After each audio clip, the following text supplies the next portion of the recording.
대한항공은 한진그룹 계열사로 국내 대표 항공사입니다. 최근 아시아나 항공을 인수 추진하면서 국내뿐만 아니라 글로벌 상위권 항공사로서 위상이 한층 높아졌습니다. 전세계 44국 127개 도시의 항공망을 연결하고 있으며 세계 3대 항공 동맹체 가운데서 하나인 스카이팀 창립 멤버로 델타항공을 비롯해 에어프랑스, 아에로멕시코 등과 함께 창립을 주도했습니다. 대한항공은 최근 위드 코로나 수혜주로 부각되고 있습니다. 실제로 항공업은 사회적 거리두기의 단계적 완화에 따라 하늘길이 열리면 여행객이 증가할 것이란 기대감을 한몸에 받고 있습니다. 최근 수송 확대로 인해 코로나 수혜 업종인 동시에 위드 코로나 수혜 업종까지 겹치며 매출과 주가 추이 모두 긍정적인 흐름을 보일 것이란 전망입니다. 대한항공의 주가는 11월 5일 종가 기준 31,100원을 기록했는데 지난 9월 24일 34,250원, 지난 6월 11일 34,500원보다 낮은 금액으로 대한항공 주가는 지난해 3월 코로나가 확대되기 시작한 이후 등락을 거듭하며 상승 곡선을 그려왔지만 최근 하락세를 보이고 있습니다.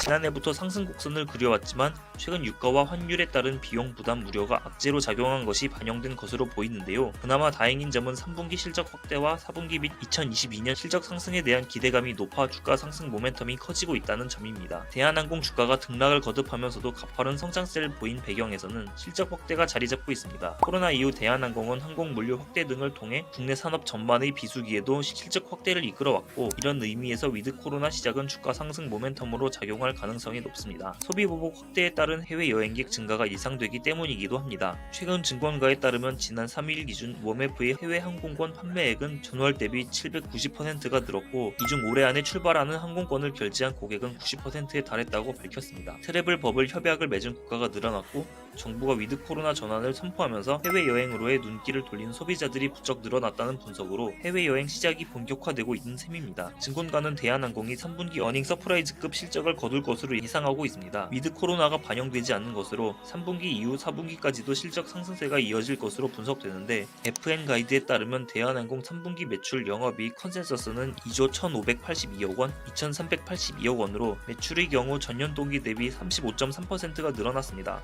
대한항공이 3분기 실적 증가세는 항공화물 운송량 증가 효과인 것으로 분석되는데요. 항공화물 운송의 공급은 제한적이지만 수요는 3분기가 비수기임에도 불구하고 늘고 있습니다. 여객기를 화물 운송에 활용하는 등 항공화물 운송 능력을 적극 확대했기 때문인데 위드 코로나는 반영되지 않은 것으로 위드 코로나 수혜가 반영되기 시작한 4분기 실적도 3분기를 넘어설 것이란 장밋빛 전망이 나오고 있습니다.